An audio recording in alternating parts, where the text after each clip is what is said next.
Hey guys, what is up and welcome back to my channel. Today I wanted to sit down and talk to you about all of the books that I'm planning to read in the month of March. As you guys know, I do very loose TBRs. Usually I do seasonal TBRs, but I wanted to try to maybe start doing monthly TBRs again. This is going to be a trial run to see if I'm actually able to do it, because quite frankly, I worry that I'm not going to be able to adhere to them. I struggled a lot with wanting to mood read, but I feel like I've kind of got my mood for the month down. So I wanted to sit down and show you guys the books that I want to try to read. Some of these I may move into April, some of these I may binge immediately. I don't know. This is a very loose TBR. We're gonna see if I'm able to adhere to it, but I thought you guys would be kind of interested to see what I want to read. I'm gonna start with the books that I got from the library that are on my Kindle. I will put pictures here for you guys. The first one I'm pretty much about halfway through is Save the Date by Morgan Watson. I am liking this. I'm not loving it. I'm not really connecting to the main character, but I am still excited to see kind of what happens. Essentially, I thought this story was about our main character kind of falling for her brother's best friend, but really what this main story is about family. Her mom writes this comic, this like, you know, like the comic strips you read in like the Sunday comics, or the Sunday newspapers, sort of like that. And it really follows their family and their journey, but it also follows her sister's wedding, because that's what's happening over the entire story of the book, essentially. And so I'm really confused kind of where this falls. I know this is a contemporary, but I don't really know. I'm not really clear on what I'm supposed to be focusing on for the story. So it's not really like making me in love with it, but I am still enjoying it. I'm just not as head over heels about it as I thought I would be. Now, the next two books I got are blind picks for me. These were available from the library, and I've either heard of these authors or have read things by these authors and really like them. The first one is My Favorite Half Nightstand by Christina Lauren. This is another one of the more like adult contemporary books that I've been wanting to read from Christina Lauren. This is an author that I tend to go into their books a little bit blind. I tend to go into a lot of my books a little bit blind because I don't want to be spoiled about what the book is really about. I feel like if I know, I have more of an inkling and an ability to kind of ruin the story for myself. So this book is a book that I've heard really good things about. I think it has almost like a 4-star rating on Goodreads, so I'm really excited to read it. I think right now it is on sale at Barnes & Noble for 50% off. This and Josh and Hazel's Guide to Not Dating, which is probably my favorite book of 2019 so far. So I'm really excited to see kind of what this book is about and what happens. I know the only thing that I know about it is our main character is like one of the guys, and that obviously starts to change at some point in the story, but that is all I know about the story. The next one is by Casey West, and this is Lucky in Love. Like I said, this is a book that was available at my library. I've heard really good things about Casey West. I know she's kind of like a cult favorite among a lot of people, but I've never read anything by her. So I did request a lot of the books that she has at my library, but this is the one that was available for ebook right now. I'm really looking to read some like lighthearted stuff in the month of March because we are kind of ending the cold season here in Ohio, and I'm trying to be as bright and happy as possible. Like my nails are bright blue, my shirt is super bright. Like I'm trying to channel spring into my life, and I feel like reading these kinds of books I feel like would be very good for the soul. The next book that I'm going to be trying to read is Bloom. This is a graphic novel. It is a stunning graphic novel. It is one of those that is done in like the blue and white and black, and I'm really excited to read this. This is with the Panels Book Club. What this is a male-male romance novel, but it does revolve around baking, and I'm sorry, but how great does that sound? I'm really excited to read this because I have been watching a lot of Great British Bake Off with my roommate. We need to get back into it. I've been kind of down recently, so I've been spending a lot of time just trying to stay busy, and just doing mindless things was kind of like letting my mind wander into areas I didn't want it to. But I'm really into baking and baking shows, so I feel like this is going to be perfect for that because it's like a male-male romance, which is something I love, as well as baking all thrown into one. So I do really like that. Like I said, I will leave the Panels Book Club down below. We're reading 2 books in the month of March. One is a manga, and then obviously this one. I'm more excited about this one, so this is the one that I picked up since I am on a bit of a budget. And the next book that I want to read, I am really, really excited about. This is about Darth Malgus, and Darth Malgus is one of my favorite Darths from the Old Republic universe. This is Deceived. This is by Paul S. Kemp. It is a Old Republic novel. This is obviously, as you can tell from the plastic, a book that I got from the library. I plan on purchasing these eventually. I was actually looking at a bookstore not too long ago to try to get these, but they didn't have them in stock, and it was at Barnes & Noble of all places. But the library hall, or the library sale for members for like Friends of the Library is April 4th, so I'm going to be trying to go to that and see if I can get my hands on any of these. But I'm really excited to learn more about Malgus. Malgus is, he's supposed to be like the super brutal of the Darths, and I'm just really excited to see kind of where his story takes place. I don't know anything about this one other than because I'm trying to read like the Old Republic stuff pretty, you know, without knowledge, because I don't know a whole lot about the Old Republic, and I'm really excited to learn.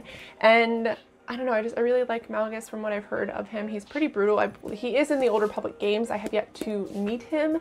Let's see. Our time has come. For 300 years we prepared, we grew stronger while you rested in your cradle of power, believing your people were safe and protected. You were trusted to lead the Republic, but you were deceived. As our powers of the dark side had blinded you, you were deceived, and now your Republic shall fall. So it just sounds like, you know, normal Sith fuckery. We're gonna see how it turns out, but I don't know. Siths are my favorite, and Darths are my favorite, so I'm okay with this. The next book I want to read is A Reaper at the Gates. We are currently reading An Ember in the Ashes for the quarterly book club. I've already read that. I'm actually on the third one, and I want to get around to reading this because I want to know what happens with them. Leia and Elias are my favorite. I just truly, truly love them, and I want to know more of kind of how, I don't want to say things end because there's going to be a fourth book, but I really want to know what happens to Helene. That's what I'm really excited to see. I just love these characters, and the story is a lot more than you thought it was going to be. Like it kind of pawns itself out as like a, you know, kind of like Middle Eastern sort of like fantasy novel, but it's more than that. There's like genies and like demons and like this whole nother plane and a whole nother realm, and there's a lot of brutality and a lot of just, I mean, there's a lot of trigger warnings in these books. Like Sabah did not fuck around when she wrote these, but I'm really excited to read it. This is a series that captivated my heart in 2018, and I can't wait to get around to, I don't want to say finish it because it used to be there was only going to be 3 and now there's going to be 4. So I keep wanting to say finish this, but just to read this one and kind of see where my babies are and what's happening. And I have no idea when the 4th one's going to be out, but I want to be prepared for it when it does happen. The next book I have here is a book that Beck sent me for my birthday, and I cried because I wanted this so bad, but I was like, I could not afford it, and she sent it to me, and it would be The Winter of the Witch by Catherine Arden. This is the 3rd in a series, so I'm not really going to go over what this book is about because I feel like it gives away a lot of what happens in the last 2.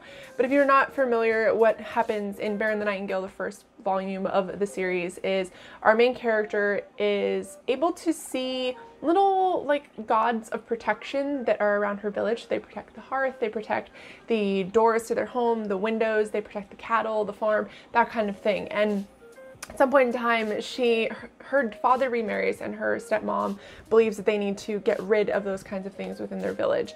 And she says, no, you know, we need to adhere to that. And essentially they end up getting rid of a lot of them, and all hell breaks loose. The god of war and the god of death are brothers in this, and they start warring against each other, and she's kind of caught, our main character's kind of caught in the middle of it, and you spend a lot of time trying to figure out where she fits into that and why she's able to see them and speak to them, and you know, why she has such a tie to them and such a pull to them.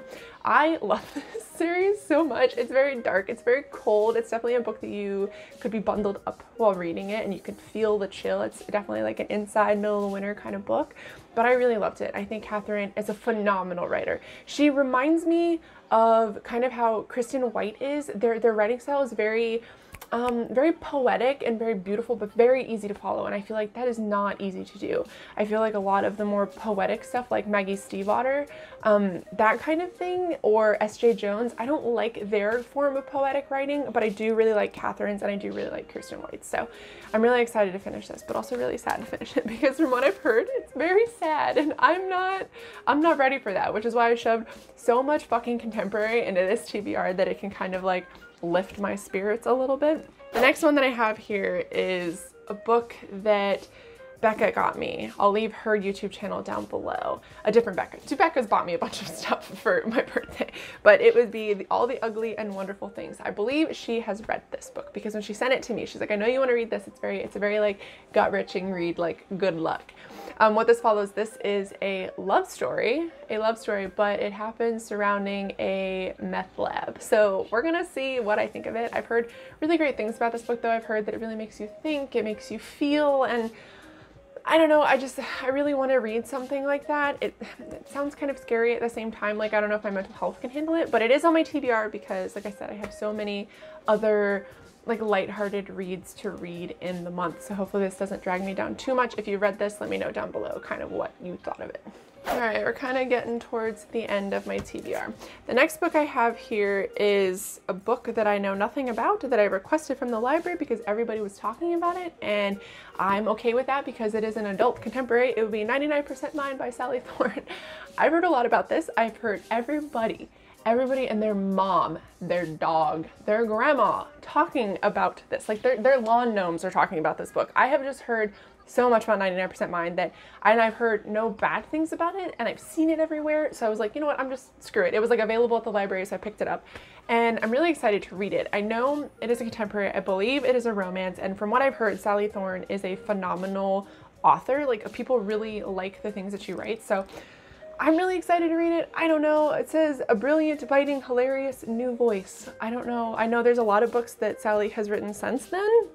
I know The Hating Game is one of them, but we're gonna see what this is about. We're gonna see what I think of it. It's gonna be a surprise to all of us. Like the plot of this book is a surprise to me, so we'll just have to see what it is. But like I said, I've just heard really good things about it. And honestly, I know people get really mad when people do TBRs and they're like, oh, you don't even know what that book's about. That's totally fine. How often do we purchase books or photograph books? Like, so we purchase books we don't know anything about. We photograph books that we haven't read. I feel like it's normal to be like, I'm attracted to this book in some way. We're gonna test the waters and see if I like it. I don't know, I just wish people would, I don't know, get off their fucking high horses for like 10 seconds. All right, and the last book I have here is Love and Other Words by Christina Lauren. Once again, Christina Lauren is an author that I really just want to binge the entirety of what they have written. I really like the way that they do characters. I really like the way that they do dialogue between characters. I feel like their stories are really cute. The only thing I know about Love and Other Words is it is a, I guess kind of dual perspective. It is one of those books that flashes forward and then flashes back. So one chapter will be present day, one chapter will be the past. And I really like that, and I'm actually really excited to see kind of how they're able to pull that off. This is obviously a love story. It is obviously a contemporary. I'm totally fine with that. Like I said, I'm trying to make my March as happy and fucking fluffy as possible while simultaneously reading love stories about meth labs. So we're gonna see how it turns out, but I'm really excited to read this. I've heard, once again, great things about this, and it's not that long, so I feel like I could read this in like a day or two, and I just want more fluffy stuff in my life. All right, guys, so that is everything that I'm going to be attempting to read in the month of March. Let me know down below the book that is highest on your TBR. I'd really, really like to know. If you're reading any of these, let me know so we can kind of chat about them as we read them, but I hope you guys enjoyed this video. If you did, please give it a thumbs up and think about subscribing, but either way, I will see you in Friday's video. Bye!